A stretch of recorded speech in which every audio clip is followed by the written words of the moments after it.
Hi, welcome to ஜூலா stream. இன்றைக்கி சூப்பரான ஒரு மீன் ஊறுகாய் ஃபிஷ் பிக்கிள் தாங்க பார்க்க போகிறோம். இதுக்கு நம்ம துண்டு மீன் ஏதாவது எடுத்துக்கலாம், ரொம்ப ஸ்மெல் இல்லாத மாதிரி. அதில் பாறை மீன், சூற மீன் சொல்லுவாங்க, துண்டு மீன் சொல்லுவாங்க. இதில் நான் ஒரு 1/4 கிலோ துண்டு மீன் எடுத்திருக்கேன். இதுக்கு ஒரு 20 பூண்டு பல், பிக்கிள் பொடி கடுகும் வெந்தயமும் வறுத்து அரைச்சது 1/2 டீஸ்பூன், மஞ்சத்தூள் கொஞ்சம், பெருங்காயத்தூள், ஒரு விரல் சைஸ்க்கு இஞ்சி, 2 பச்சை மிளகாய், ஒரு வரமிளகாய், கொஞ்சம் கருவேப்பிலை, அது கூட 15 மிளகு, 2 தக்காளியை மீடியம் சைஸ் வேக வச்சு வச்சுருக்கேன். வரமிளகாய் நான் வந்து நல்லா ஊற வச்சுட்டு பேஸ்ட் பண்ணி வச்சுருக்கேன். இது கூட இப்போ 1/4 கிலோ மீன் எடுத்திருக்கேன். அதில் நல்லா மஞ்சத்தூள் போட்டு கழுவிட்டு 1/4 டீஸ்பூன் இஞ்சி பூண்டு பேஸ்ட்டு, கொஞ்சம் உப்பு, வர மிளகாத்தூள் 1/2 டீஸ்பூன் போட்டுக்கலாம். இந்த ஸ்டேஜில் நீங்கள் வரமிளகாத்தூளுக்கு பொதுவாக 65 பவுடர் இருக்குன்னா அது கூட கொஞ்சம் போட்டுக்கோங்க. அது போட்டிங்கன்னா உப்பு போடாதீங்க.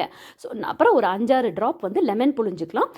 பைண்டிங்காக நான் ஒரு 1/2 டீஸ்பூன் கார்ன்ஃப்ளவர் மாவு போட்டிருக்கேன். இல்லைன்னா பச்சரிசி மாவு கூட போடலாம். எல்லாத்தையும் நல்லா பெசரி 1/2 மணி நேரம் வச்சுட்டு எண்ணெயில் இதை நம்ம பொரிச்சு எடுக்க போகிறோம். அந்த மீனில் இருக்கிற தண்ணி பசை எல்லாமே போயிடுற அளவுக்கு ரொம்ப ரப்பர் மாதிரி வறுத்துறாதீங்க. இது வந்து நான் நார்மல் ஆயில் தான் விட்டுருக்கேன், நல்லெண்ணெய் விடலை. ஏன்னா நான்வெஜ் பிக்கிளில் வந்து நல்லெண்ணெயோட ஃப்ளேவர் ஜாஸ்தியாக தெரியும். அதுக்கு நான் நார்மல் எண்ணெய் தான் நான்வெஜ் பிக்கிளுக்கு விடுவேன். உங்களோட இஷ்டம், அதுக்கேற்ற மாதிரி நீங்கள் எண்ணெய் விட்டுக்குங்க. இப்போ நான் ஒரு 150 ml விட்டுருக்கேன். எண்ணெய் ஜாஸ்தி இருந்தால் பிக்கிள் சீக்கிரம் கெட்டு போகாது. உங்களுக்கு ஒரு கம்மி பண்ணணும் அப்படின்னா நீங்கள் ஒரு கொஞ்சம் கம்மி பண்ணிக்கோங்க. இப்போ அந்த மீதம் வறுத்த ஆயிலையே நம்ம அந்த பச்சை மிளகாயும் வரமிளகாயும் நல்லா பொடியாக நறுக்கி போட்டுட்டு அதை லைட்டாக வதக்கினதுக்கப்புறம் பூண்டு நான் 20 பல் போடுறேன். 30 பல்னாலும் நீங்கள் போடலாங்க, சாப்பிடும்போது சூப்பராக தான் இருக்கும். ஸோ பூண்டை நல்லா கொஞ்சம் லைட்டாக வதக்கினதுக்கப்புறம் இஞ்சியையும் பொடிசாக நம்ம கட் பண்ணி போட்டு அதையும் நம்ம வதக்கிக்க போகிறோம். இஞ்சி பூண்டு நல்லா பொடிசாக கட் பண்ணி போடலாம், இல்லைன்னா நீங்கள் லேசாக தட்டிட்டும் கூட போடலாம்.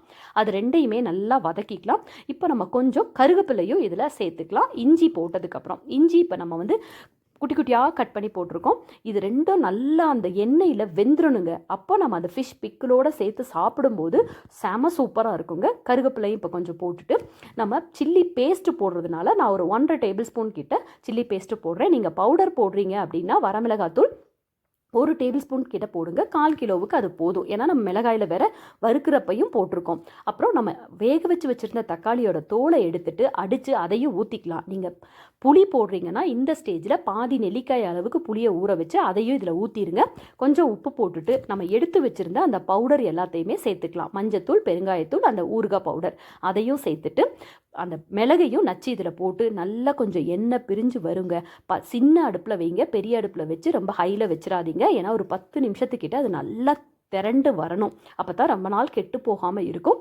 நல்லா கிளறி கொடுத்துட்டு நல்லா எண்ணெய் பிரிஞ்சு வரும்போது நம்ம வறுத்து வச்சுருந்த மீனையும் அதில் சேர்த்துட்டு திரும்ப ஒரு 10 நிமிஷம் சின்ன அடுப்புலையே வைங்க, பெரிய அடுப்பில் வச்சிடாதீங்க. சிம்மில் வச்சு மெதுவாக கிளறி கொடுங்க. நல்லா இது மசாலாவோட சேர்ந்து வரும்போது உப்பு காரமெல்லாம் பார்த்துக்குங்க. நான் வந்து இதில் புளி விடாதனால லெமன் மட்டும் விடுறேன். 1/2 லெமன் விட்டு அடுப்பை ஆஃப் பண்ணிடுவேன். உங்களுக்கு ஒரு ஃபுல் லெமன் வேணும், புளிப்பு வேணும்னா நீங்கள் அப்படியும் விட்டுக்குங்க. எல்லாம் சேர்ந்து இப்படி வரும்போது பாருங்கள், செம சூப்பராக இருக்குங்க டேஸ்ட்டு.